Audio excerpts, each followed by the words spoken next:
Hello guys, तो आज का हमारा टॉपिक है वूंड।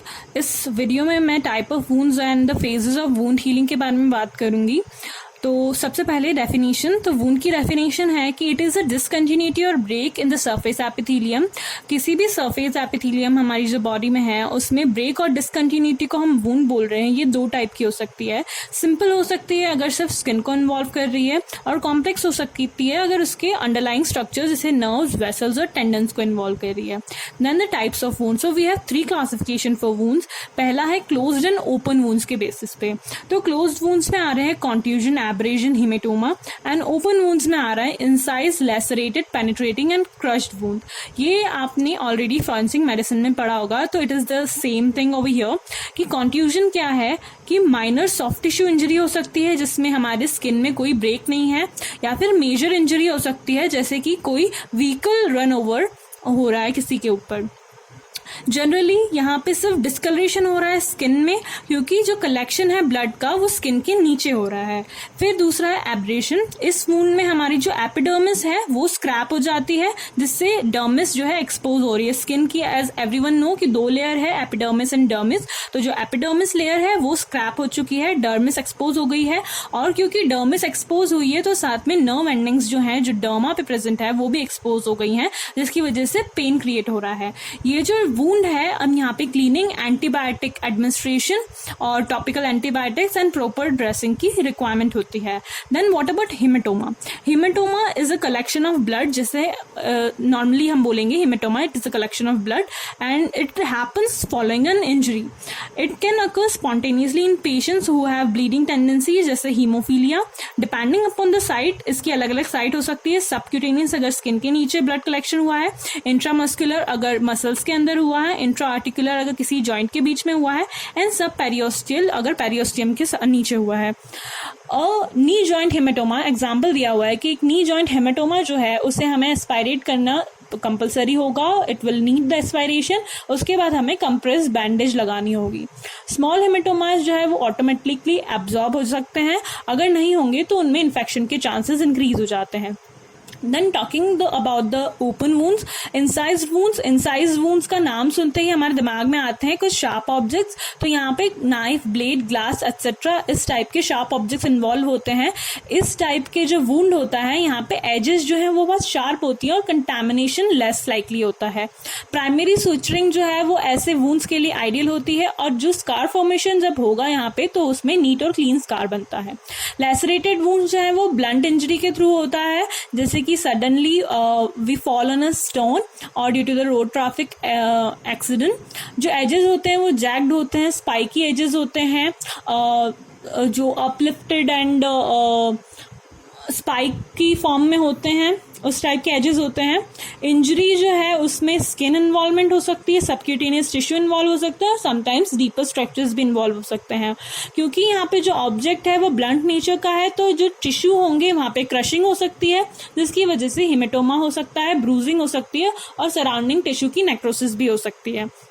ये जो वुंड है हमें वुंड एक्सरसाइज करना होगा, जो अफेक्टेड वुंड है वो एक्सरसाइज होगा, और उसके बाद प्राइमरी सुचरिंग की जाएगी, लेकिन हमें within 6 hours of injury ये करवाना होगा।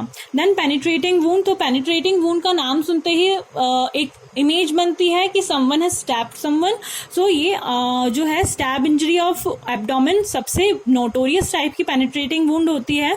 It may look like an innocent injury, देखने में लगेगा कि एक small 1 to 2 centimetre long cut है, बट इंटरनल ऑर्गन्स जैसे कि इंटेस्टाइन, लिवर, स्प्लिन या मेसेंट्रिक ब्लड वेसल्स जो होती हैं वो भी डैमेज हो सकती हैं। सारे पेनिट्रेटिंग वुंड्स जो होते हैं उन्हें हॉस्पिटल में एडमिट करके एटलीस्ट 24 आवर्स तक ऑब्जर्व करना पड़ता है। लेयर बाय लेयर हम एक्सप्लोर करते हैं, रिपेयर करते हैं। 2 रिकमेंडेड, और ये अगर कुछ टाइम तक ऑब्लिक ट्रैक ऑफ वुंड अगर होगा तो पॉसिबल नहीं दिया। अगर जो वुंड है वो ओब्लिक है, उसका जो ट्रैक है वुंड का ओब्लिक है, so exploration and repair may sometimes not be possible. Then crushed और contused wound, they are caused by blunt trauma, due to the road traffic accident, wall collapse और industrial accidents. ये जो wounds होते हैं ये dangerous होते हैं और बहुत severe haemorrhage, death of tissues and crushing of blood vessels करा सकते हैं। इसके जो पेशेंट्स होंगे वो ज़्यादा प्रोन होते हैं गैस, गैंग्रीन, टेटनस एक्सेट्रा के लिए। तो यहाँ जो है वूंड का हमें अच्छे से डेब्रिडमेंट करना होता है और जो भी डेड और नेक्रोटिक टिश्यू है उसको रिमूव करना होता है। तो इसके बारे में, वूंड के बारे में ट्रॉमा में भी हमें थोड़ा सा आगे पता चल जाएगा। टाइडी एंड अनटाइडी वूंड, तो नाम से हमें स्पेसिफाई हो रहा है कि टाइडी वूंड जो होंगे और वो इंसाइज्ड होंगे, क्लीन होंगे, हेल्दी टिश्यूज होंगे और बहुत कम टिश्यू लॉस के साथ एसोसिएटेड होंगे या seldom they associate with the tissue loss. Untidy wounds जो होंगे वो क्रश्ड इंजरीज, क्रश्ड ट्रॉमा की वजह से हो रहा है, एवर्स्ड हो सकते हैं, ये कंटामिनेट हो सकते हैं, किसी इन्फेक्शन हो सकता है, यहाँ पे जो टिश्यू है वो डिवाइटलाइज हो सकता है और ऑफन यहाँ पे टिश्यू लॉस हो सकता है। उसके बाद acute wound and chronic wound. तो एक्यूट एंड क्रोनिक का हमें ऑलरेडी मीनिंग पता ही है। स्टैब वूंड्स जो कि रोड ट्रैफिक एक्सीडेंट और ब्लास्ट इंजरीज के बाद होते हैं तो ये एक्यूट वूंड होते हैं, और क्रोनिक वूंड्स, लेग अल्सर्स और प्रेशर सोर्स जो होते हैं ये क्रोनिक वूंड्स होते हैं। तो अल्सर जो है वो किसी भी वूंड में जनरेट होने में टाइम लगता है। उसके बाद what are the general principle for the management of open wound. तो इसके लिए हम एक फिगर देखते हैं, यहाँ पे है कि अगर हमारे पास एक वूंड है, वूंड नॉर्मल है, ब्लीडिंग जो है कंट्रोल में है, तो हम उसकी क्लीनिंग करेंगे, बैंडेज कर देंगे। अगर कोई फ्रैक्चर होगा तो हम स्प्लिंट प्लेसमेंट करेंगे, उसके बाद हम सुचरिंग कर देंगे, और अगर हम प्रोवाइड नहीं कर सकते तो हम पेशेंट को ट्रांसपोर्ट कर देंगे। अगर वूंड में एक्टिव ब्लीडिंग है, वूंड इज ब्लीडिंग, तो हमें सबसे पहले ट्राई करना है कि हम ब्लीडिंग को स्टॉप करें। उसके बाद हम पेशेंट को आईवी लाइन देंगे और रिसक्सिटेट करने का काम करेंगे। So same thing over here it is return कि सबसे पहले हमें ऑब्जर्व करना है, एडमिट करना है हॉस्पिटल में, उसके वाइटल्स मॉनिटर करते रहना है, जैसे temperature, pulse, respiration.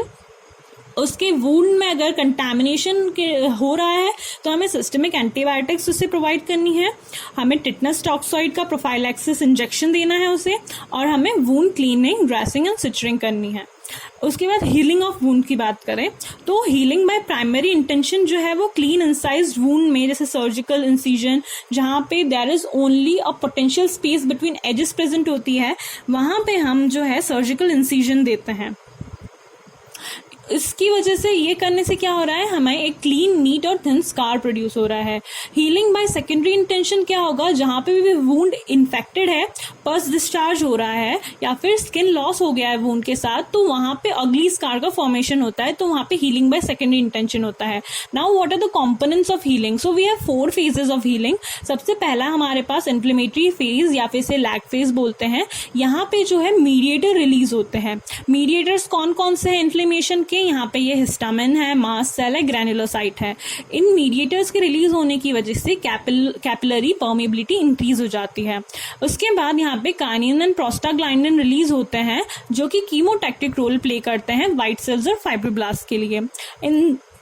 In the first 48 hours polymorph nuclear leucocytes जो होते हैं वो नंबर में इंक्रीज होने लगते हैं और जो डेड और नेक्रोटिक टिश्यू है उनको रिमूव करने का, उनको स्कैवेंज करने का काम करते हैं।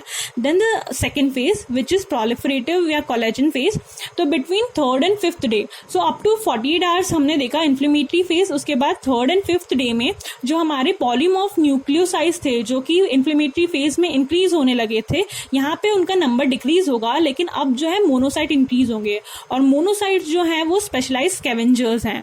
उसके बाद 5th और 6th डे में फाइब्रोब्लास्ट अपीयर होने लगते हैं और वो प्रोलिफरेट होते हैं। फाइब्रोब्लास्ट जो है वो प्रोटोकोलेजेंस को इंक्रीज करवाएंगे। उसके बाद in the presence of enzyme protocollagen hydroxylase, oxygen, ferrous ions and ascorbic acid, इनकी प्रेजेंस में प्रोटोकोलेजन जो है वो कोलेजन में कन्वर्ट होगा। उसके बाद फाइब्रोप्लेजिया होने लगेगा कैपिलरी में, जिसकी वजह से ग्रैनुलेशन टिश्यू इंक्रीज होने लगेगा।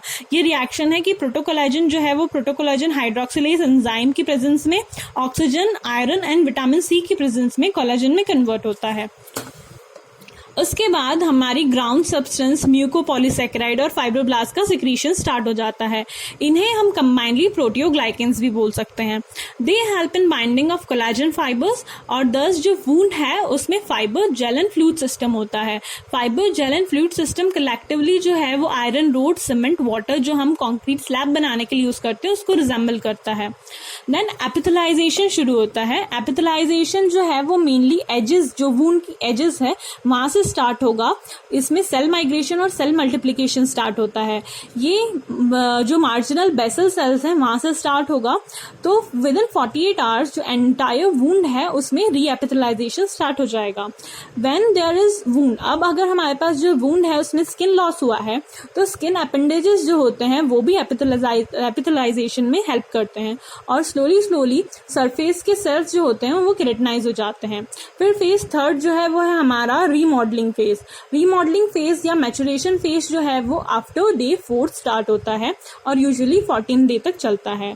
यहाँ पे जो है स्पेशलाइज्ड फाइब्रोब्लास्ट के थ्रू मैचुरेशन होता है, क्योंकि फाइब्रोब्लास्ट में और मायोफाइब्रोब्लास्ट में कॉन्ट्रैक्टाइल एलिमेंट्स होते हैं। उनको फाइब्रोब्लास्ट में कॉन्ट्रैक्टाइल एलिमेंट्स होते हैं जिन्हें मायोफाइब्रोब्लास्ट बोलते हैं।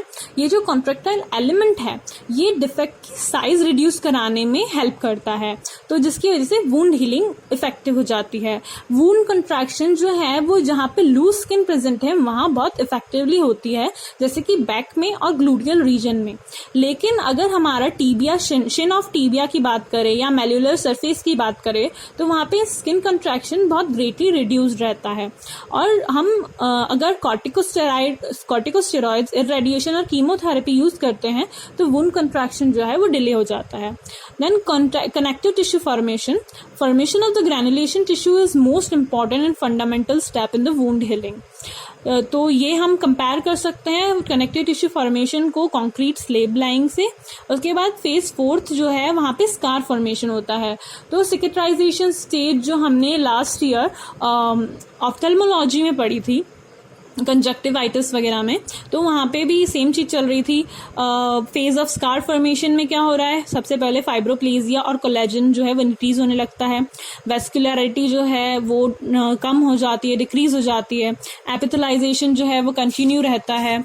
उसके बाद हमारा जो है लिम्फेटिक्स की ग्रोथ स्टार्ट हो जाती है और नर्व फाइबर्स की ग्रोथ होने लगती है।